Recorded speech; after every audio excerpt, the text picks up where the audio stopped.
तो dl by dt is equal to the I d omega by dt and dl by dt को हम क्या लिख सकते हैं, I अल्फा लिख सकते हैं, ठीक है।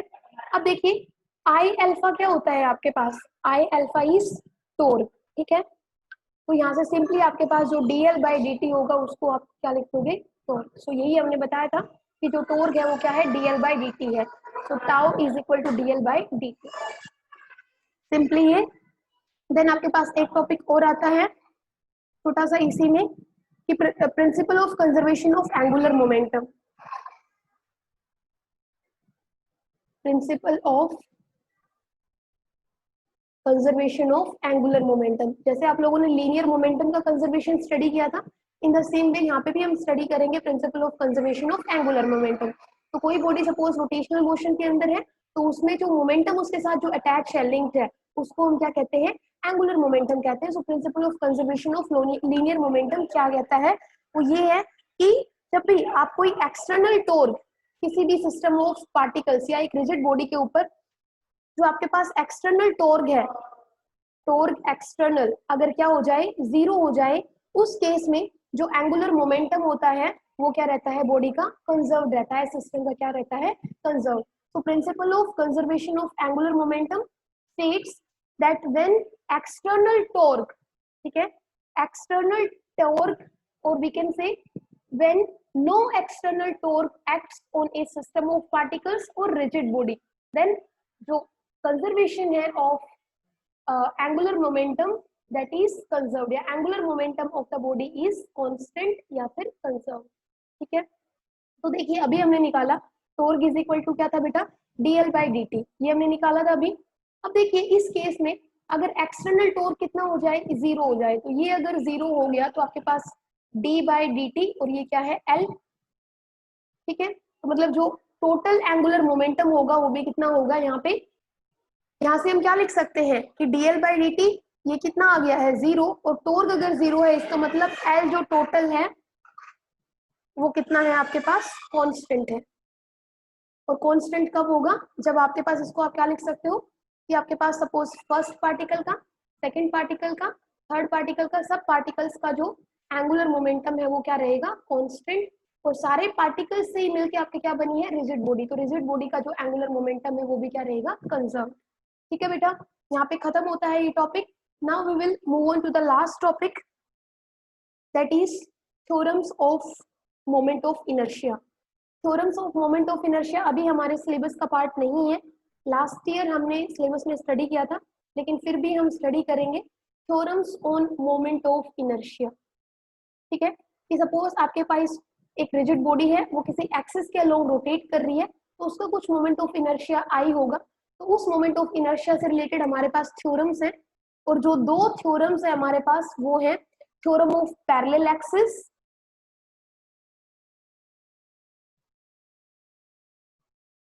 theorem of parallel axis and theorem of perpendicular axis,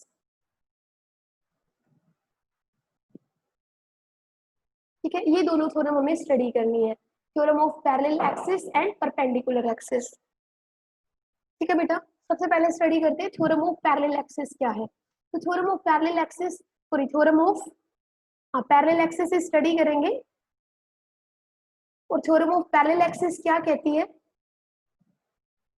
या theorem of moment of inertia, ठीक है। ये क्या है कि सपोज अगर आपको किसी बॉडी का मोमेंट ऑफ इनर्शिया अगर एक एक्सिस के गिवन है, एक एक्सिस के अलोंग अगर आपको जो ये बॉडी है उसका मोमेंट ऑफ इनर्शिया अगर नोन है, तो दूसरे एक्सिस के अलोंग आप मोमेंट ऑफ इनर्शिया जो होगा वो क्या होगा, सेम होगा उस बॉडी का, ठीक है, of the same body, sorry we can calculate the moment of inertia of the same body along the another axis, ठीक है। अगर एक एक्सिस के अलोंग एक बॉडी का मोमेंट ऑफ इनर्शिया अगर आपको नोन है, तो सेम बॉडी का moment of inertia along the second axis we can calculate. ये चीज समझ आई कि अगर एक रिजिड बॉडी का मोमेंट ऑफ इनर्शिया हमें एक एक्सिस के अलोंग अगर नोन है, सपोज ये एक्सिस है आपके पास AB, AB एक्सिस के अलोंग इस रिजिड बॉडी का मोमेंट ऑफ इनर्शिया हमें गिवन है I, तो हम क्या कर सकते हैं, सपोज हमारे पास ये दूसरा एक्सिस हो गया CD, CD के अलोंग जो मोमेंट ऑफ इनर्शिया होगा सेम बॉडी का, वो हम क्या कर सकते हैं, कैलकुलेट कर सकते हैं। तो मोमेंट ऑफ इनर्शिया निकालने के लिए ही हमारे पास ये दोनों थ्योरम्स हैं। फर्स्ट थ्योरम को स्टडी करते हैं। First theorem is theorem of parallel axis. Parallel axis theorem क्या है वो स्टडी कीजिए। देखिए क्या है कि ये आपके पास कोई रिजिड बॉडी है, ठीक है, कोई भी रिजिड बॉडी किसी भी शेप में ले ली है हमने। एक एक्सिस ऑफ रोटेशन है ए बी, ये एक एक्सिस है suppose, and this is another axis के एल, ठीक है। और दोनों एक्सिस के बीच में जो ये के एल एक्सिस है, इसका फर्स्ट एक्सिस से जो डिस्टेंस है वो कितना है, एच, ठीक है। तो देखिए अकॉर्डिंग टू द, हमें सिर्फ इसकी स्टेटमेंट करनी है, ठीक है, इसके डेरिवेशन पे नहीं जाना है, सिर्फ स्टेटमेंट हम करेंगे। तो थ्योरम ऑफ पैरेलल एक्सिस क्या बोलती है, theorem of parallel axis states that moment of inertia of a rigid body, कि कोई एक रिजिड बॉडी है उसका moment of inertia about any axis, ये स्टेटमेंट अच्छे से समझ ले आप और लर्न कर ले, about any axis A B, ठीक है। ये एक ए बी एक्सिस है, इस बॉडी का moment of inertia of a rigid body about any axis A B, ठीक है, is equal to the moment of inertia of the body along another axis, ये वाला, ठीक है, along another axis KL passing through the, ये जो आपका है बेटा ये सेंटर ऑफ मास से पास कर रहा है, तो इसका मतलब ये जो रिजिड बॉडी है हमें उसका कुछ ऐसा शेप लेना होगा कि ये जो KL है वो कहां से पास करे, सेंटर ऑफ मास से। तो another axis KL passing through to the center of mass of the body in a direction parallel to AB, ठीक है। प्लस देखिए मैं एक बार स्टेटमेंट लिख देती हूँ। तो मोमेंट ऑफ इनर्शिया है इस बॉडी का, रिजिड बॉडी का, ठीक है, moment of inertia along the axis AB वो इक्वल होगा किसके, जितना इस बॉडी का जो ये एक्सिस है KL के अलोंग जो इस बॉडी का मोमेंट ऑफ इनर्शिया इक्वल होगा, कि जितना मोमेंट ऑफ इनर्शिया इसका KL के अलोंग है, तो moment of inertia of the same body along KL plus जितना यहाँ से देखिए इन दोनों के बीच में जितना डिस्टेंस है वो, तो हम यहाँ पे क्या लिख रहे हैं, पैरेलल टू द, और ये एक्सिस KL है वो पैरेलल है AB के, तो AB के अलोंग जो मोमेंट ऑफ इनर्शिया होगा वो इक्वल होगा to the moment of inertia of the body along the another axis KL।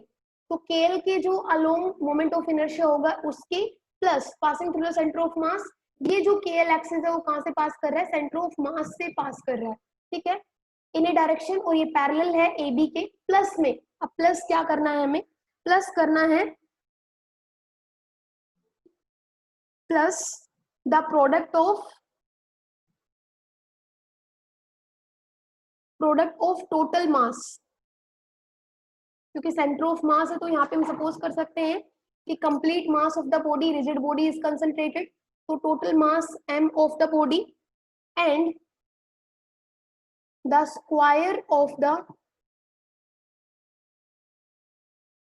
Distance, perpendicular distance, actually perpendicular distance between the two axis.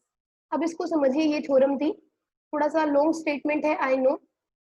तो देखिए बेटा ये थ्योरम क्या कहती है, moment of inertia of a rigid body about AB, about any axis AB, हमने ये एक AB एक्सिस ले रखा है, बॉडी का जो मोमेंट ऑफ इनर्शिया है, मोमेंट ऑफ इनर्शिया है of rigid body along AB वो इक्वल होगा किसके, moment of inertia of the same body along the axis KL, and this KL is passing through the centre of mass. देखिए ये इस point से पास कर रहा है और ये पॉइंट क्या है, सेंटर ऑफ मास है। तो दूसरा कोई एक एक्सिस लेते हैं जो सेंटर ऑफ मास से पास कर रहा है, ठीक है, उस एक्सिस के अलोंग जो मोमेंट ऑफ इनर्शिया होगा प्लस जो total mass of the body है वो मल्टीप्लाइड बाय इन दोनों एक्सिस के बीच में जो परपेंडिकुलर डिस्टेंस है उसका स्क्वायर। तो देखिए दोनों एक्सिस के बीच में जो परपेंडिकुलर डिस्टेंस है वो h है और h का हम क्या ले लेंगे स्क्वायर। तो ये आपकी स्टेटमेंट है क्या, ये आपकी थ्योरम है, कौन सी, थ्योरम ऑफ पैरेलल एक्सिस। तो थ्योरम ऑफ पैरेलल एक्सिस ये कहती है कि अगर आपने दो एक्सिस ले रखे which are parallel to each other and there is a perpendicular distance h between the two, in that case जो आपका ए बी एक्सिस है, ठीक है, या कोई भी एक्सिस है, ठीक है, उसके अलोंग जो रिजिड बॉडी का जो मोमेंट ऑफ इनर्शिया होगा वो किसके इक्वल होगा, कि जो मोमेंट ऑफ इनर्शिया है of the body along an axis which is passing through the centre of mass, उसके अलोंग जो मोमेंट ऑफ इनर्शिया होगा वो प्लस में जो दोनों एक्सिस हैं उनके बीच में जो परपेंडिकुलर डिस्टेंस है वो उसका square multiplied by mass of the body, कि जो ये रिजिड बॉडी है उसका मास कितना है m। तो ये थी थ्योरम ऑफ पैरेलल एक्सिस कि AB के अलोंग जो मोमेंट ऑफ इनर्शिया होगा वो किसके इक्वल होगा, जो KL के अलोंग जो मोमेंट ऑफ इनर्शिया है वो प्लस में मास मल्टीप्लाइड बाय जो दोनों के बीच में परपेंडिकुलर डिस्टेंस है उसका स्क्वायर। क्लियर है बेटा? नहीं, ऐसा नहीं है निशांत की जो हमारे पास सिलेबस यहाँ नहीं है वो वहां से डिलीट हो जाए। पहले ये बताइए सबको क्लियर है? बेटा ऐसा बिल्कुल नहीं है कि जो एग्जाम हमारे पास जो सिलेबस यहाँ पे सीबीएसई ने डिलीट कर दिया है वो कॉम्पिटिटिव एग्जाम में डिलीट हो जाए आपका, इसीलिए मैं करा रही हूँ। Theorems of parallel axis and perpendicular axis आपके सिलेबस में नहीं है बेटा, जरूरी नहीं हम लोग पेपर में ये डालें, ठीक है, लेकिन मैं यहाँ पे आपके पास जो कॉम्पिटिटिव एग्जाम है उसमें ये टॉपिक आपके पास जरूरी नहीं है, अगर सीबीएसई में नहीं है तो वहां से भी डिलीट हो गया है, समझ रहे हैं बात को? तो हमें करना जरूरी है, हमें सिर्फ सीबीएसई तक रहना जरूरी नहीं है। क्या होगा, ज्यादा ज्यादा एक यूनिट और, एक दिन और लग जाएगा इस यूनिट को खत्म होने में, इतना ही है ना। और एक चीज और, अगर मैं यहाँ पे करा रही हूँ और बाई चांस आपको कोई ऐसा टॉपिक आ जाता है जो सीबीएसई से डिलीट हो गया है और मैंने यहाँ पे करा रखा है आपको, ठीक है, तो आपके पास एक्सक्यूज नहीं होना चाहिए कि मैम ये सीबीएसई का टॉपिक नहीं है, ठीक है। नेक्स्ट सेकंड थ्योरम है, आपको समझ आ गया होगा, थोड़ा सा आइडिया क्लियर हो गया होगा, theorem of parallel axis and perpendicular axis. तो second theorem is theorem of perpendicular. तो आप लोग करें, यहाँ पे जो क्लास में जो भी कराया जाता है आप मत सोचे कि ये सिलेबस में नहीं है, आप सिर्फ इतना सोचे कि क्लास में ये हुआ था। अब थ्योरम ऑफ परपेंडिकुलर एक्सिस क्या कहता है बेटा, इसको समझिए। सपोज ये आपके पास कोई रिजिड बॉडी है, ठीक है, जस्ट लाइक दिस, ये रिजिड बॉडी का जेड एक्सिस है, ये एक्स एक्सिस है, this is Z axis, this is x axis and this is आपको पता है वाई एक्सिस, क्योंकि तीनों ही एक्सिस क्या होते हैं, परपेंडिकुलर होते हैं, ठीक है। अब ये एक रिजिड बॉडी है and you know rigid body है वो बहुत सारे पार्टिकल से मिलके बनी हुई है, सपोज फर्स्ट पार्टिकल है, सेकंड पार्टिकल है, ऐसे ही एन पार्टिकल्स है और इनके मासेस भी क्या होंगे m1 m2 m3 इस तरीके से। और ये भी हमने स्टडी किया था कि इन पार्टिकल्स का जो एक्सिस ऑफ रोटेशन है वहां से कुछ परपेंडिकुलर डिस्टेंस होता है जिसको हम r से डिनोट करते हैं, ठीक है। तो हम यहाँ पे क्या कर रहे हैं, एक लैमिना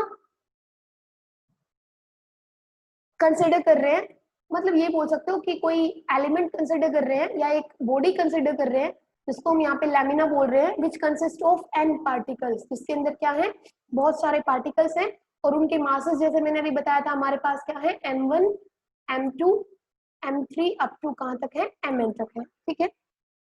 और ये परपेंडिकुलर डिस्टेंस पे है कहाँ, क्या, r1 r2 r3 and up to rn, ठीक है, ये सब परपेंडिकुलर डिस्टेंसेस हैं। नहीं बेटा ऐसा नहीं है निशांत कि आप सीबीएसई के लिए आप उसके बारे में ना सोचे, क्योंकि दिक्कत यही है, पेपर जरूरी नहीं है मैं बनाऊं सर बनाए, कोई भी एग्जाम बना सकता है, ठीक है। हो सकता है उन्होंने वो नहीं करवाया हो या मतलब आप समझ रहे हो कि पेपर आपका जब बनेगा तो जरूरी नहीं है कि टीचर जो पेपर बनाए तो वो अपने सीबीएसई सिलेबस को ध्यान में रखते हुए बनाए, क्योंकि बहुत बार ऐसा हुआ है कि सीबीएसई में टॉपिक नहीं रहा है सीबीएसई के सिलेबस में, बट फिर भी हमारे इंटरनल एग्जाम्स में 11th के में वो टॉपिक आ गया है, ठीक है। तो आपको यहाँ पे टॉपिक अगर कराया जा रहा है तो आप प्लीज कीजिए, बजाय कि इस चीज पे हम बहस करें कि मैम ये टॉपिक सिलेबस में नहीं है, लेकिन मैं आपको करा रही हूँ ना, तो बात खत्म। और कोई इतना भी बहुत बड़ा डिफिकल्ट टॉपिक नहीं है ये theorems of parallel axis and perpendicular axis की आपको समझना है। तो मैं आपको यही बोलूंगी कि आप एग्जाम सीबीएसई एग्जाम को तो छोड़ ही दीजिए कि सीबीएसई एग्जाम में क्या होगा क्या नहीं होगा, बस आप सिर्फ ये चीज रखिए कि आपको जो भी टॉपिक्स यहाँ पे कराए जा रहे हैं वो आपको करने हैं, ठीक है। फिर आपके सारे जो कंफ्यूजन है माइंड के वो सारे ही क्लियर हो जाएंगे। तो देखिए यहाँ पे हमने एक लैमिना कंसिडर किया है। सपोज मतलब ये जो बॉडी है it is consisting N particles, first particle है, सेकंड पार्टिकल है, ऐसे ही एन पार्टिकल्स है, उनके masses m1 m2 m3 up to mn, और उनकी जो परपेंडिकुलर डिस्टेंस है from the axis of rotation वो है r1 r2 r3 up to rn, ठीक है। और यहाँ पे ये आपके पास क्या है, ओरिजिन है।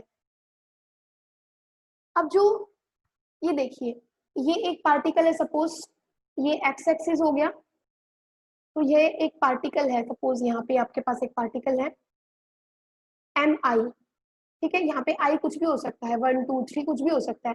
इस पार्टिकल का अगर हम एक्स एक्सिस से डिस्टेंस देखें तो ये मान लेते हैं एक्स आई है, और ये डिस्टेंस देखें तो ये कितना है, वाई आई है, ठीक है। तो ये हमें सिर्फ हमें मैंने बताया ना इसके प्रूफ पे हमें नहीं जाना है, हमें सिर्फ समझना है कि theorem of parallel perpendicular axis क्या कहती है।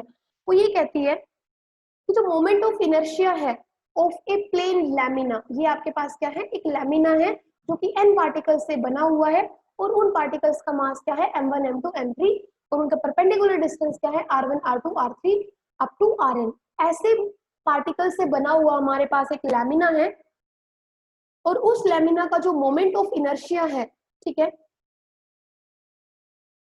वो अबाउट एनी एक्सिस, सपोज यहाँ पे हम एक्सिस ऑफ रोटेशन है वो z को ले लेते हैं, z is the axis of rotation. तो ये जो आपके पास एक्सिस ऑफ रोटेशन होगा वो हमने z के अलोंग ले लिया। तो about any rotation, about any axis perpendicular to the plane, देखिए ये जो एक्सिस है z वो क्या है, परपेंडिकुलर है कौन से प्लेन के, एक्स वाई प्लेन के, ये तो आपको पता है। अगर z को अगर आप एक्सिस ऑफ रोटेशन मान रहे हो तो ये z एक्सिस किसकी कौन से प्लेन के परपेंडिकुलर होगा, एक्स वाई प्लेन के परपेंडिकुलर होगा, क्योंकि आपको पता है एक्स वाई और z तीनों ही क्या है, परपेंडिकुलर टू ईच अदर है। तो z जो है वो y के भी परपेंडिकुलर है एज वेल एज x के भी परपेंडिकुलर है। तो मैं अगर आपसे पूछूं कि z कौन से प्लेन के परपेंडिकुलर है, तो आप कहोगे z is perpendicular to X Y plane. तो जो आपकी बॉडी है सपोज किसी एक एक्सिस ओ जेड के अलोंग क्या कर रही है, रोटेट कर रही है, तो इस बॉडी का जो मोमेंट ऑफ इनर्शिया होगा अलोंग ओ जेड वो इक्वल होगा किसकी, sum of the moments of inertia about any two mutually perpendicular axis. That means जो एक्स के अलोंग है मोमेंट ऑफ इनर्शिया वो, प्लस जो वाई के अलोंग जो बॉडी का जो मोमेंट ऑफ इनर्शिया होगा वो, इन दोनों का सम इक्वल होगा किसके, moment of inertia about the axis OZ along which the body is rotating। ये चीज समझ आई कि जो बॉडी है, इस रिजिड बॉडी का जो मोमेंट ऑफ इनर्शिया है, ठीक है, ये इक्वल है अलोंग, हमने z एक्सिस के अलोंग अगर हम निकालना चाहते हैं तो वो किसके इक्वल होगा, moment of inertia of the body along x axis plus moment of inertia of the body along y axis. सिर्फ ये स्टेटमेंट आपको क्या करनी है, लर्न करनी है, ठीक है, समझ आ गया। आगे चलते हैं, किसी को कोई डाउट तो नहीं है, हमें इसकी डेरिवेशन पे नहीं जाना है, डेरिवेशन आप लोग मत कीजिए, सिर्फ इसके फॉर्मूलाज को याद रखिए कैसे हैं, क्योंकि इनके ऊपर हमें न्यूमेरिकल्स करने हैं, ठीक है, क्योंकि न्यूमेरिकल्स कॉम्पिटिटिव एग्जाम्स में आते हैं, प्रूफ नहीं आएगा, प्रूफ तो हमारे सीबीएसई के सिलेबस में भी नहीं है, लेकिन हमें सिर्फ ये तो समझ ले कि हुआ क्या है, कैसे ये न्यूमेरिकल सोल्व होगा, कहाँ से इसका फॉर्मूला आया, तो सो दैट वो आपके लिए ही इजी होगा। नेक्स्ट है आपके पास, अब हमें क्या रखना है, याद रखिए मोमेंट ऑफ इनर्शिया हम निकाल रहे हैं, ठीक है। ये जो दोनों थ्योरम्स हमने निकाले, पैरेलल एक्सिस थ्योरम और perpendicular axis theorem. Parallel axis theorem में तो हमने क्या निकाला था कि जो बॉडी का जो मोमेंट ऑफ इनर्शिया है अलोंग वन एक्सिस, सपोज हमने दो एक्सिस लिए थे, ये ए बी लिया था और ये एक एक्सिस लिया था जो कि कहाँ से पास कर रहा है, सेंटर ऑफ मास से। तो ए बी के अलोंग जो मोमेंट ऑफ इनर्शिया होगा आई, वो इक्वल होगा, क्या लिखा था हमने कि इस KL के अलोंग जो मोमेंट ऑफ इनर्शिया होगा वो, प्लस जो यहाँ से यहाँ तक का जो डिस्टेंस है वो, और पूरा मास कहाँ पे अगर सपोज कर ले यहाँ पे लाई कर रहा है सेंटर ऑफ मास पे, तो mh²। ये तो हमारा रिजल्ट था किसका, पैरेलल एक्सिस का, और ये था परपेंडिकुलर एक्सिस का, दोनों को ध्यान में रखिए। अब हमारे पास क्या है कि मोमेंट ऑफ इनर्शिया निकालना है। देखिए इनके ऊपर मैं आपको बार बार बोल रही हूँ न्यूमेरिकल आता है, moment of inertia of a thin circular ring। आपके पास क्या है, ये एक थिन सर्कुलर रिंग है, ठीक है, इसका मोमेंट ऑफ इनर्शिया क्या होगा वो आपको फाइंड आउट करना है, ठीक है। चाहो तो आप सीधा ही न्यूमेरिकल भी याद रख सकते, आपको इसका न्यूमेरिकली इसका रिजल्ट भी याद रख सकते हो कि moment of inertia of a thin circular ring, समझ रहे हो, ये एक रिंग है जो कि सर्कुलर शेप में है, ठीक है, और कैसी है, बिल्कुल थिन है, उसका जो मोमेंट ऑफ इनर्शिया होगा वो किसके इक्वल होगा, एम आर स्क्वायर के इक्वल होगा। M is mass of the ring, R is radius of the ring, radius का square multiplied by mass of the ring, ये होगा मोमेंट ऑफ इनर्शिया। आप चाहो तो न्यूमेरिकली याद रख सकते हो। प्रूफ के लिए हम सपोज कर लेते हैं कि जो हमारे पास m है, m इज द, थोड़ा फास्ट जा रही हूँ, अगर कहीं पे प्रॉब्लम हो तो बता देना, मास ऑफ द थिन रिंग, ठीक है। r आपके पास क्या है, इसका रेडियस है, तो सपोज ये अगर रिंग का सेंटर है तो रेडियस हम क्या होते हैं, सरफेस तक का डिस्टेंस, दैट मींस ये हो गया आपके पास r, और आप इसको सेंटर को डिनोट कर दीजिए बाय द लेटर o, ठीक है। तो r हो गया आपके पास रेडियस। अब समझिए r अगर रेडियस है तो हम यहाँ पे क्या कंसिडर कर रहे हैं कि जो मोमेंट ऑफ इनर्शिया हमें कैलकुलेट करना है, we have to calculate the moment of inertia of a thin circular ring along this axis, और ये एक्सिस कौन सा है बेटा, y o y डैश, समझ गए बात को, किसी को कोई दिक्कत, we have to calculate the moment of inertia of this thin circular ring along y o y dash, और y o y dash क्या है, एक एक्सिस है, axis y o y dash के along जो मोमेंट ऑफ इनर्शिया होगा वो हमें कैलकुलेट करना है कितना होगा। तो देखिए आपको पता है इस थिन का, ये जो रिंग है इसका लेंथ कितनी होगी, कोई बताएगा length of this ring, anybody,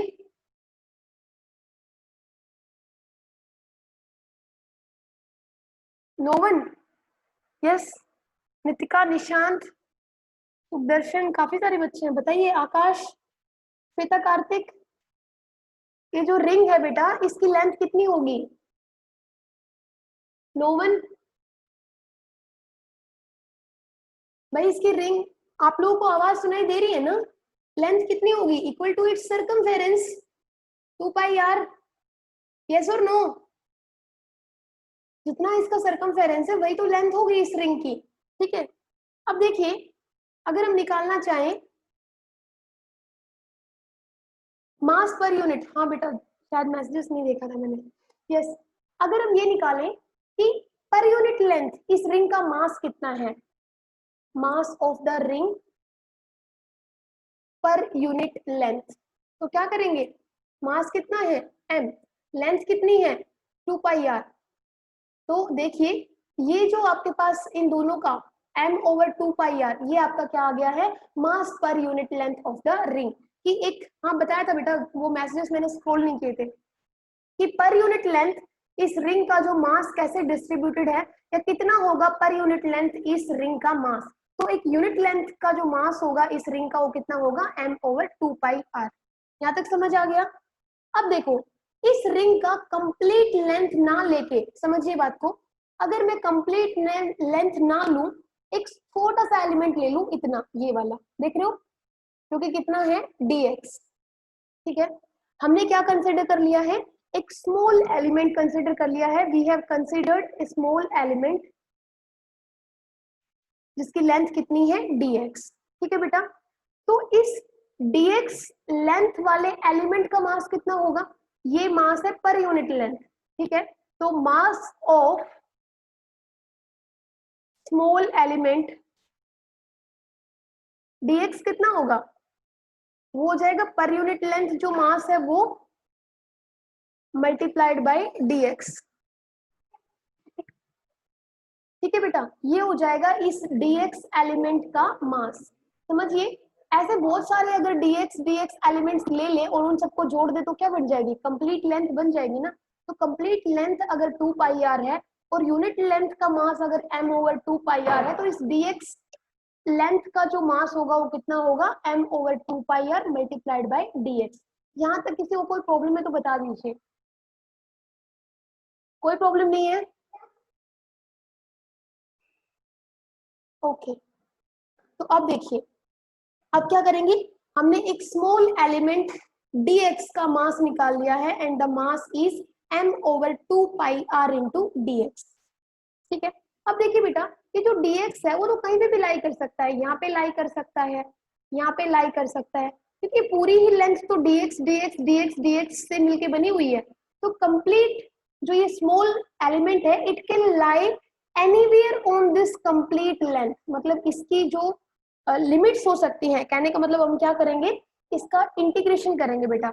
integration करेंगे तो जो ये dx है वो कहां से कहां लाई कर सकता है, स्मॉल लेंथ, मतलब length x equal to 0 to x equal to 2 pi r तक कहीं पे भी लाई कर सकता है अलोंग दिस कंप्लीट लेंथ। ठीक है, तो अब हम क्या करेंगे, अगर हमें मोमेंट ऑफ इनर्शिया निकालना है I, ठीक है, moment of inertia of entire circular ring along y o y dash, तो वो किसके इक्वल होगा, वो इक्वल होगा इंटीग्रेशन इंटीग्रेशन ऑफ m, यहां से वो कितना हो जाएगा, इंटीग्रेशन नहीं करते, एक स्टेप और कर लेते हैं पहले, अभी आप लोगों को समझना है।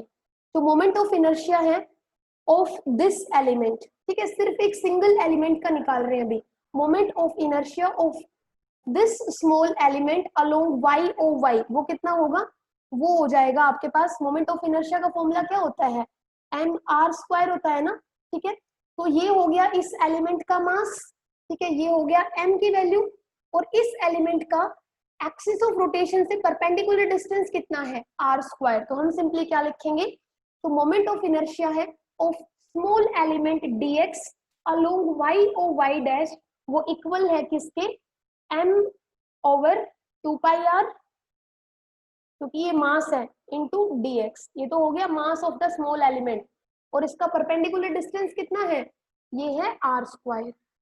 समझ आ गया बेटा, लेकिन हमें क्या निकालना है, हमें सिर्फ स्मॉल एलिमेंट का नहीं, हमें तो कंप्लीट रिंग का निकालना है, तो उसके लिए हम क्या करेंगे, अब उसके लिए इंटीग्रेशन करेंगे, ठीक है, और dx को क्या करेंगे, इंटीग्रेट करेंगे, सारे dx को अगर जोड़ दोगे, इंटीग्रेशन का मतलब समझिए, ये सारे dx अगर आप जोड़ दो, एक dx यहाँ पे, तो क्या बन जाएगी, कंप्लीट रिंग बन जाएगी आपके पास। तो सिंपली हमें क्या करना है, इंटीग्रेशन करना है, और इंटीग्रेशन करके हम क्या करेंगे, i is equal to integration x equal to 0 to x equal to 2 pi r, और ये आपके पास हो जाएगा, देखिए m r, यहाँ पे देखिए एक r से r तो कैंसिल हो जाएगा, तो ये आपके पास बन गया m r ओवर 2 पाई, साथ में क्या है dx, यही रहेगा। तो देखिए हमें इंटीग्रेशन सिर्फ किसका करना है, m मास कांस्टेंट रहना है, रेडियस भी कांस्टेंट रहना है, 2 पाई भी क्या है, कांस्टेंट है, तो ये सारे टर्म्स तो क्या है, कांस्टेंट है, तो इसको इंटीग्रेशन से बाहर आप लिख सकते हो, तो this is M R over 2 pi, और इंटीग्रेशन किसका करोगे, सिर्फ dx का, लिमिट्स क्या होंगी, x equal to 0 to x equal to 2 pi r, यहाँ तक कोई दिक्कत। अब आपको पता है dx का इंटीग्रेशन क्या हो जाएगा, x, ठीक है, तो dx का इंटीग्रेशन अगर x हो जाएगा, तो देखिए ये हमारा रिजल्ट, हमारे पास क्या आएगा, result will be M R over 2 pi, integration हो जाएगा dx का x, और इसमें लिमिट पुट करोगे, एक बार x की जगह 0 पुट करोगे और एक बार x की जगह 2 पाई आर, तो हम कैसे पुट करते हैं, upper limit minus lower limit, 2 pi R क्या है, अपर लिमिट है, तो ये हो जाएगा आपके पास M R over 2 pi into X की जगह 2 पाई आर माइनस एक्स की जगह एक बार क्या पुट करोगे, 0, इसमें किसी को कोई प्रॉब्लम। अब देखिए ये तो 0 ही है, तो ये 0 ही हो जाएगा, और देखिए 2 पाई से 2 पाई क्या हो जाएगा, कैंसिल, तो ये कितना आ गया, m is equal to I is equal to M R square. यही तो देखा था हमने कि जो मोमेंट ऑफ इनर्शिया था वो मैंने आपको सीधा भी बताया था कि सिंपली क्या होगा, एक थिन सर्कुलर रिंग का जो मोमेंट ऑफ इनर्शिया होगा along any axis that is given as I is equal to M R square, और वो अब मैंने आपको प्रूव करके दिखा दिया है। किसी को कोई प्रॉब्लम, कोई दिक्कत है बेटा, बता सकते हैं, नो, ओके आगे चलिए। अब हमें क्या निकालना है, ये स्मॉल स्मॉल रिजल्ट्स आप चाहो तो याद रख सकते हो, न्यूमेरिकल्स में आपको हेल्प करेंगे। अब हमें निकालना है मोमेंट ऑफ इनर्शिया, किसका, of a uniform circular ring about any diameter of the ring, वो तो क्या था, अबाउट एनी एक्सिस। अब हम क्या निकालेंगे, moment of inertia of a uniform circular ring about any diameter of the ring. कि रिंग के किसी भी डायमीटर के लोग जो मोमेंट ऑफ इनर्शिया होगा इस यूनिफॉर्म सर्कुलर रिंग का वो कितना होगा। तो अभी तो हमने एक रिजल्ट निकाला था जिसमें हमने देखा था कि जो रिंग है उसका मोमेंट ऑफ इनर्शिया क्या होगा अलोंग एनी एक्सिस। वो क्या गिवन था हमें, वो हमें गिवन था I is equal to M R square. लेकिन वो जो आपका एक्सिस था वो कहाँ से पास कर रहा था, सेंटर से पास कर रहा था, आपने देखा था। तो यहाँ पे हमारे पास सपोज ये एक यूनिफॉर्म सर्कुलर रिंग है, ये ठीक है यूनिफॉर्म है, वो हमारे पास एक थिन सर्कुलर रिंग थी, वो थिन सर्कुलर रिंग थी, यूनिफॉर्म सर्कुलर रिंग है, ठीक है। तो देखिए इस रिंग के दो डायमीटर्स है, एक तो डायमीटर है ए बी, ये सेंटर है, और दूसरा डायमीटर है ये वाला। ये चीज भी सबको समझ आ रही है, this is another diameter of the ring C D. तो यहाँ पे बेटा ये देखिए कि जो मोमेंट ऑफ इनर्शिया है इस रिंग का कैसे निकालोगे अलोंग एनी डायमीटर। तो आप देख सकते हो यहाँ पे डी क्या है, ए बी और C D, A B is equal to C D, दोनों ही क्या है डायमीटर्स हैं इस रिंग के, डायमीटर है दैट मीन्स डी के इक्वल इनकी लेंथ है। तो हम यहाँ पे कौन सी थ्योरम लगाएंगे, हम यहाँ पे थ्योरम लगाएंगे परपेंडिकुलर एक्सिस वाली, theorem of perpendicular axis. Theorem perpendicular axis theorem क्या कहती है, थ्योरम परपेंडिकुलर एक्सिस थ्योरम ये कहती है कि किसी भी बॉडी का किसी भी एक्सिस के अलोंग जो मोमेंट ऑफ इनर्शिया होगा, अभी हमने निकाला था I Z is equal to क्या था I X plus I Y. तो देखिए बेटा ये ए बी क्या है, ये आई एक्स ही तो है, moment of inertia along X axis बोल सकते हैं इसको, और ये moment of inertia along Y axis बोल सकते हैं। तो ये जो मोमेंट ऑफ इनर्शिया है of the ring about any axis, वो अभी हमने निकाला कितना था, वो हमारे पास था एम आर स्क्वायर, ठीक है। तो ये क्या था, जेड एक्सिस के अलोंग था मोमेंट ऑफ इनर्शिया। तो अभी हमने निकाला कि यूनिफॉर्म सर्कुलर रिंग का किसी भी एक्सिस के अलोंग जो मोमेंट ऑफ इनर्शिया होता है वो कितना होता है, I is equal to M R square. तो हम ये अगर z एक्सिस को एक्सिस मान ले तो z एक्सिस के अलोंग जो मोमेंट ऑफ इनर्शिया होगा उसको एम आर स्क्वायर लिख सकते हैं, ठीक है। और ये कितना हो जाएगा, इसको हम लिख सकते हैं एक्स एक्सिस के अलोंग क्या लिख सकते हैं, एक्स एक्सिस के अलोंग ए बी है तो दिस इज ए बी, और ये आपके पास क्या है सी डी है तो इसको आप लिख सकते हो सी डी, ठीक है। ए बी और सी डी दोनों क्या है डायमीटर है, तो ये भी डायमीटर है और ये भी डायमीटर है, ठीक है। और ये इक्वल है किसके, एम आर स्क्वायर के। तो देखिए बेटा अगर दोनों ही डायमीटर हैं तो कहना इससे ये हो जाएगा 2ID, ठीक है, और एम आर स्क्वायर, ठीक है। यहाँ से moment of inertia of a thin circular ring about any diameter, ये आप निकाल सकते हो। ID यहाँ से कितना आ जाएगा एम आर स्क्वायर बाय 2। यहाँ से अगर किसी को कोई प्रॉब्लम है तो बताइए। तो मतलब जो मोमेंट ऑफ इनर्शिया है of a uniform circular ring about any diameter, ठीक है, is equal to the half of the M R square. याद रहेगा, कोई दिक्कत है, चले आगे। तो हमने रिंग जो थिन सर्कुलर रिंग के अलोंग जो एक्सिस के अलोंग जो मोमेंट ऑफ इनर्शिया निकाला था वो तो ये था, लेकिन डायमीटर के अलोंग अगर जो मोमेंट ऑफ इनर्शिया होगा वो कितना होगा एम आर स्क्वायर, मतलब जो एक्सिस के अलोंग जो आया था उसका क्या हाफ, ठीक है बेटा। नेक्स्ट चलते हैं, आपको निकालना है moment of inertia of a uniform circular ring about a tangent. अब हम टेंजेंट के अलोंग निकालना है moment of inertia of a uniform, again हमारे पास यूनिफॉर्म सर्कुलर रिंग है लेकिन उसका अभी किसके अलोंग निकालना है, about a tangent, about a tangent in the plane of the ring. देखिए ये आपके पास यूनिफॉर्म सर्कुलर रिंग है, ठीक है। ये देखिए ए बी इसका क्या है डाया है, ओ क्या है सेंटर है, ठीक है। तो देखिए टेंजेंट या तो आपका ऐसे हो सकता है, ठीक है, या फिर ऐसे हो सकता है, ठीक है। सर्कल से टच करते हुए कोई भी आप एक स्ट्रेट लाइन आउटसाइड ड्रॉ करेंगे वो क्या होगी टेंजेंट।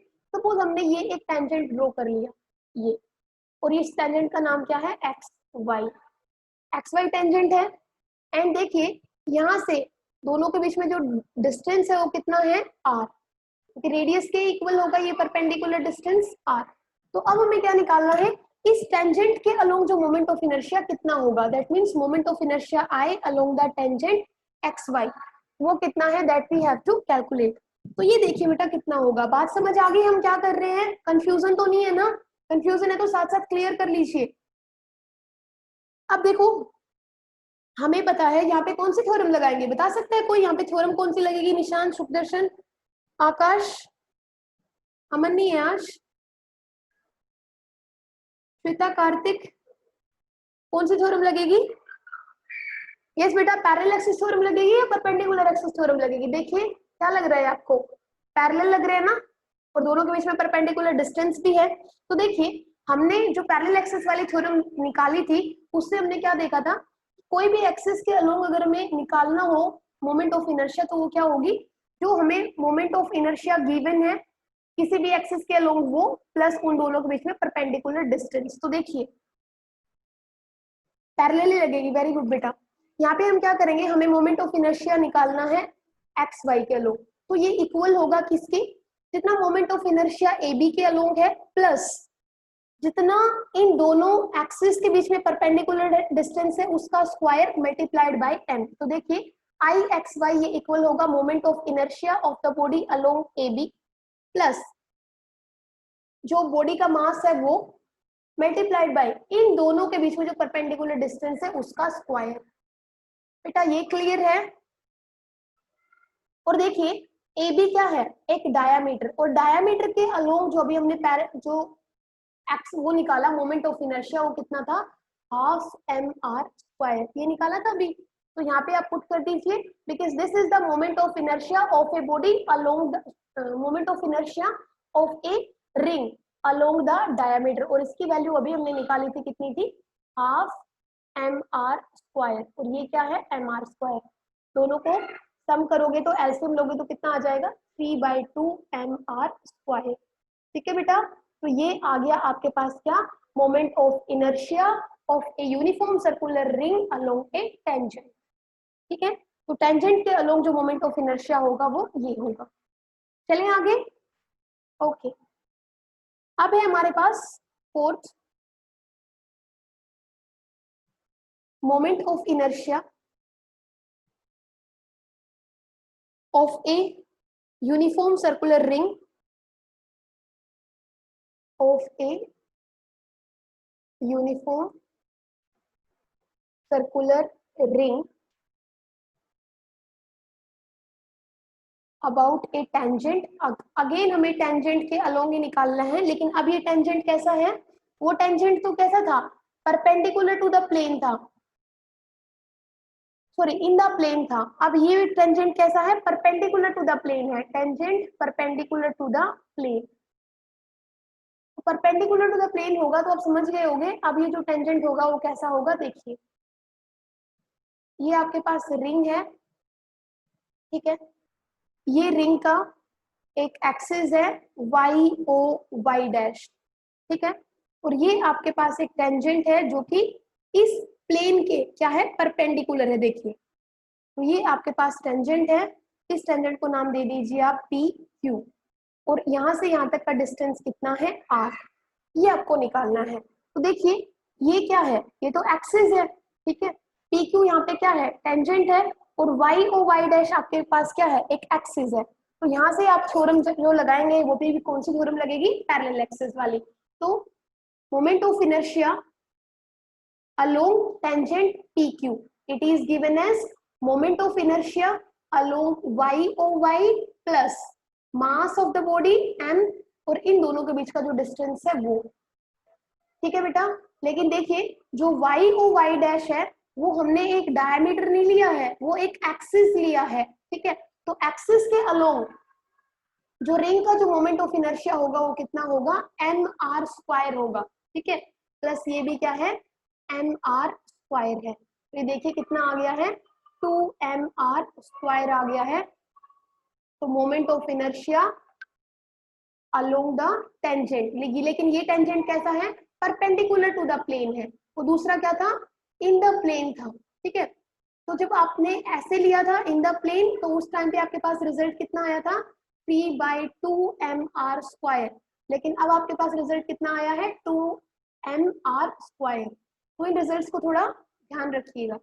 जल्दी से एक न्यूमेरिकल लिखिए। न्यूमेरिकल है, calculate the moment of inertia I of A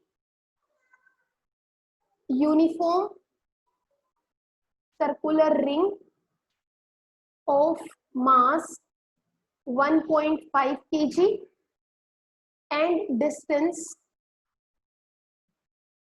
50 centimeter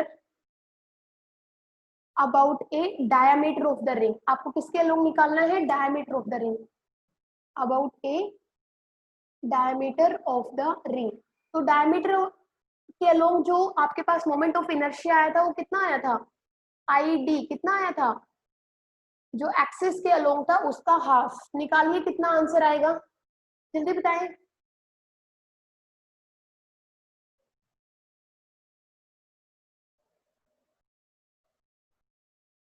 yes, answer आ जाएंगे, कुछ तो है ही नहीं इसमें, दो ही तो मल्टीप्लीकेशन है एम और आर का। याद रखिए 50 सेंटीमीटर है।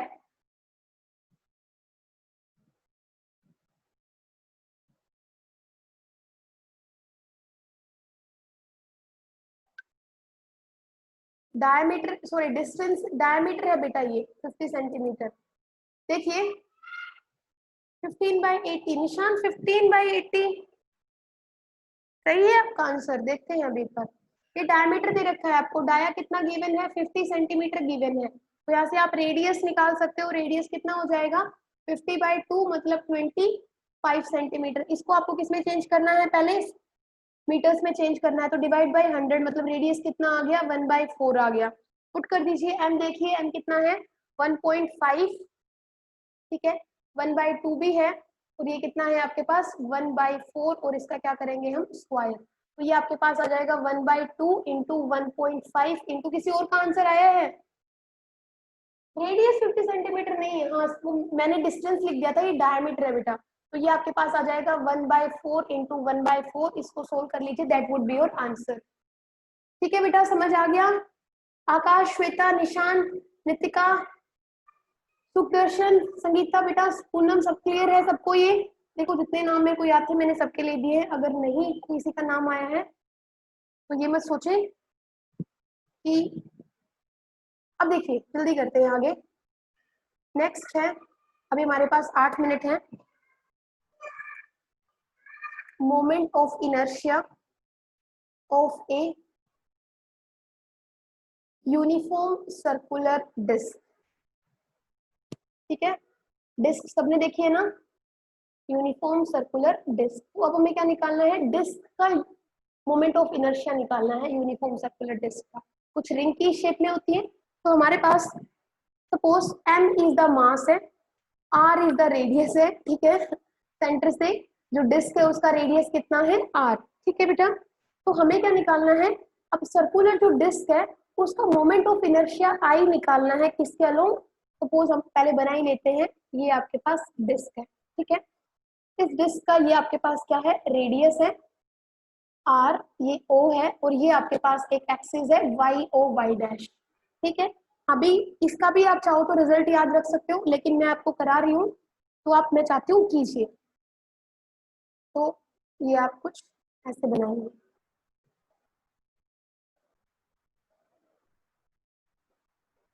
इतना डिफिकल्ट नहीं है, खुद देख लेंगे। दिस इज y डैश, ठीक है। अब यहाँ पे हमें इस सर्कुलर डिस्क का मोमेंट ऑफ इनर्शिया निकालना है along y o y dash, ठीक है बेटा। उसको कैसे निकालेंगे थोड़ा सा समझिए। अब यहाँ पे जो सरफेस एरिया है इस डिस्क का, surface area of the disc वो कितना होगा, वो होगा πr², ठीक है। मास पर यूनिट लेंथ, जैसे हम लोगों ने उसके केस में किया था ना, रिंग के केस में, सेम वैसे ही चलेंगे।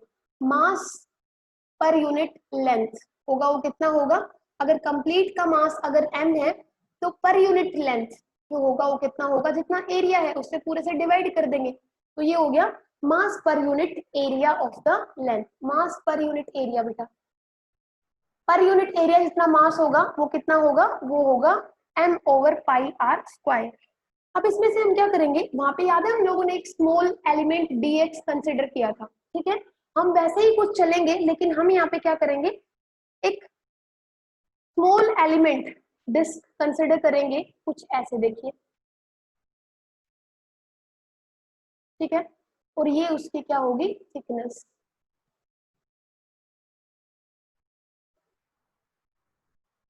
ये dx उसकी थिकनेस है,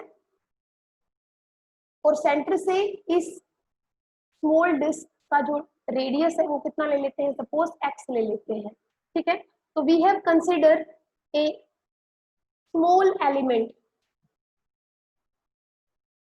ऑफ द डिस्क, ठीक है, जो एक सर्कुलर स्ट्रिप होगी। देखिए बहुत सारी ऐसी ऐसी सर्कुलर स्ट्रिप से मिलके बनी हुई है डिस्क, ठीक है। वो रिंग थी, समझ रहे हो, वो रिंग थी जो कैसी थी, होलो थी।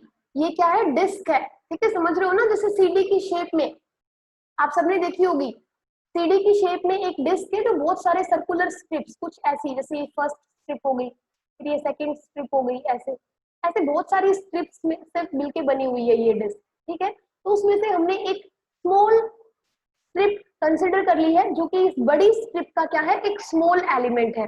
तो small element of the disc हमने कंसिडर कर लिया है, जिसका रेडियस कितना है, रेडियस देखिए x है, ये रेडियस सेंटर से यहाँ तक का जो डिस्टेंस है वो कितना है, x है। तो रेडियस कितना है, x है, और उसकी विड्थ कितनी है बेटा, वो है dx, समझ गए। तो यहाँ से आपके पास जो इस एलिमेंट की लेंथ आएगी, मतलब पूरी जो लेंथ आएगी वो कितनी आ जाएगी, लेंथ ऑफ दिस एलिमेंट, वो हम क्या लेते थे, 2πr लेते थे ना, तो यहाँ पे कितना हो जाएगा 2π, और इसका रेडियस कितना है, x है, तो ये हो गया 2πx।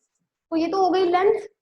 अगर हमें इसका सरफेस एरिया निकालना हो तो कितना होगा, सरफेस एरिया होगा वो कितना होता है, 2πr होता है, तो ये हो जाएगा 2π, ये हो गया x, और साथ में क्या dx, क्योंकि ये है dx इसकी क्या है, विड्थ है, ठीक है, ये रेडियस है, तो ये हो गया 2πx dx, ठीक है, 2πrl। तो ये हो गया आपके पास सरफेस एरिया। अब हमें अगेन क्या निकालना है, मास ऑफ दिस एलिमेंट। अगर कंप्लीट डिस्क का मास m है, तो ये जो हमने एक स्मॉल डिस्क ली है, ठीक है, जो कि कंप्लीट का एक छोटा सा पार्ट है, तो उसका मास कितना होगा, तो मास ऑफ दिस एलिमेंट कितना होगा, वो होगा complete mass m divided by πr², जो एरिया है कंप्लीट का वो, मल्टीप्लाइड बाय ये जो इस स्मॉल का एरिया है वो 2πx इंटू dx, ठीक है। पाई से क्या हो गया, पाई कैंसिल हो गया। तो हमारे पास जो मास आया इस एलिमेंट का वो कितना आया,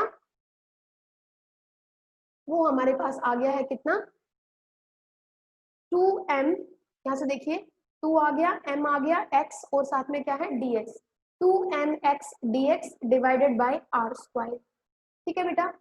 अब बस आपको कुछ नहीं करना है, जैसे हमने वैसे इंटीग्रेशन किया था वहां पे, यहाँ पे भी हम क्या करेंगे, इंटीग्रेशन ही करेंगे। कैसे करेंगे इंटीग्रेशन, ये तो हो गया इस कंप्लीट मास, जे इस कंप्लीट रिंग में से हमने एक छोटी सी, सॉरी रिंग नहीं, डिस्क में से एक छोटा सा डिस्क लिया, जिसका रेडियस है x और जिसकी विड्थ है dx। अगर इस स्मॉल एलिमेंट का अगर हम मोमेंट ऑफ इनर्शिया निकाले y ओ y डैश के लो, तो मोमेंट ऑफ इनर्शिया I का फॉर्मूला क्या होता है, वो होता है mr²। तो इस एलिमेंट का अगर हम मोमेंट ऑफ इनर्शिया निकाले along y O y dash, तो कितना हो जाएगा, ये तो हो गया उसका मास मल्टीप्लाइड बाय r²। इस स्मॉल डिस्क का जो रेडियस है वो कितना है, x है, तो वो हो जाएगा x²। अब हमें क्या करना है, हमें कम स्मॉल एलिमेंट का नहीं, हमें तो कंप्लीट डिस्क का क्या निकालना है, मोमेंट ऑफ इनर्शिया निकालना है। तो उसके लिए हम क्या करेंगे, इंटीग्रेशन करेंगे, और इंटीग्रेशन करेंगे तो जो लिमिट्स होंगी आपकी वो कितनी हो जाएंगी। पहले देखिए, अगर यहाँ पे सबसे पहले जो ये डिस्क है, देखिए कुछ ऐसे बनी हुई है, अगर मैं डिफरेंट कलर्स ले लूं तो ऐसे मिलके बनी हुई है। ये सबसे पहले यहाँ पे एक पॉइंट रहा होगा, फिर ये दूसरा एक सर्कल, सॉरी दूसरी डिस्क, फिर तीसरी डिस्क, फिर चौथी डिस्क, ऐसे ही ये डिस्क बनी होगी। इन सारी अगर सर्कुलर डिस्क को अगर हम ज्वाइन कर दें तो देखिए इसका डिस्टेंस रेडियस कितना रहा होगा, बहुत स्मॉल। फिर इसका रेडियस मतलब रेडियस क्या होता जा रहा है, इंक्रीज होता जा रहा है। लेकिन अगर हम ये लें कि जो फर्स्ट डिस्क है वो इस वाई ओ वाई पे ही प्रेजेंट है, ठीक है, तो उसके लिए रेडियस कितना हो जाएगा बेटा, उसके लिए तो रेडियस 0 हो जाएगा ना। देखो मैं फिर से ही समझा रही हूँ, हमें आपको पता है जो सर्कुलर डिस्क है वो ऐसे ऐसे छोटी छोटी सर्कुलर डिस्क से मिलके बनी हुई है, ठीक है, ऐसे छोटी छोटी स्ट्रिप से मिलके बनी हुई है, ठीक है। तो जो फर्स्ट स्ट्रिप है वो तो कहाँ पे लाई कर रही होगी बेटा, इस एक्सिस ऑफ रोटेशन वाई और वाई डैश पे तो लाई कर रही होगी, जिसके लिए रेडियस हम क्या लेंगे, रेडियस 0 लेंगे। तो जो लिमिट्स लगाएंगे इस आर की, कि आर देखिए आप बाहर की तरफ जा रहे हैं तो क्या हो रहा है, इंक्रीज हो रहा है, लेकिन अंदर से बाहर से अगर आप इनसाइड आते हो तो रेडियस क्या होता जाएगा, डिक्रीज होता जाएगा, और एक टाइम ऐसा आएगा जहाँ पे रेडियस क्या हो जाएगा, 0। तो जो लिमिट्स लगाएंगे वो क्या लगाएंगे, x इज इक्वल टू 0 तो x is equal to r, क्योंकि हमें इंटीग्रेशन किसका करना है, dx का इंटीग्रेशन करना है। तो dx dx को जोड़ना है, और देखिए इनिशियल में जो x की लिमिट होगी वो क्या होगी, 0, और लास्ट में x हमारा कहाँ पे पहुंच जाएगा, ये रेडियस r तक पहुंच जाएगा। ये चीज सबको समझ आई, तो बस अभी कुछ नहीं करना है, हमें सिंपली क्या करना है, इंटीग्रेट कर देना है। सुदर्शन में आ रही हूँ, अगर आपको नहीं भी समझ आए लास्ट में तो मुझे बता देना। यहाँ पे हमें क्या करना है, इसका इंटीग्रेशन करना है। तो देखिए टू कांस्टेंट है, m कांस्टेंट है, टू तो एक इंटीजर है, r भी आपके पास क्या है, कांस्टेंट है, तो इन सबको बाहर रख लीजिए इससे।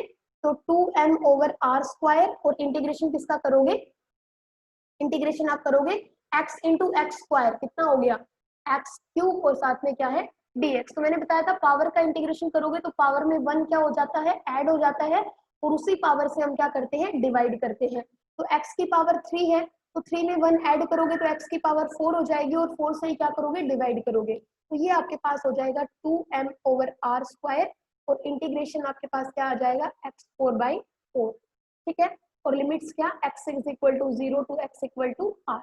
तो बस कुछ नहीं करना, इस 4 को तो बाहर रख लीजिए, तो ये हो जाएगा 2m ओवर 4r, और ये आपके पास हो गया x की पावर 4 में अगर r पुट करोगे तो ये हो गया r की पावर 4, और x की जगह 0 पुट करोगे तो ये हो गया 0। तो देखिए यहाँ पे 2 से 2 तो कैंसिल कर सकते हो, तो ये हो गया 2r। तो आपके पास जो मोमेंट ऑफ इनर्शिया है वो कितना हो गया, I is equal to m over 2r into r cube, ठीक है। एक r से एक r कैंसिल हो जाएगा, that means I is equal to कितना हो गया, और ये r स्क्वायर था क्या, सॉरी यहाँ पे स्क्वायर था, तो स्क्वायर से मतलब स्क्वायर है तो ये 4 था, पावर कितनी है, 4 है, तो ये आपके पास कितना हो जाएगा, r की पावर 4 से 2 कैंसिल हो गया, तो ये आपके पास m यहाँ पे न्यूमरेटर में है, और साथ में क्या हो जाएगा, r स्क्वायर, और साथ में क्या है, r।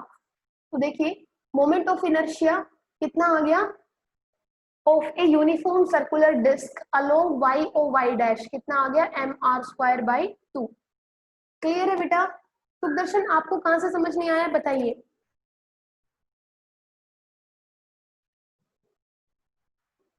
समझ आ गया बेटा।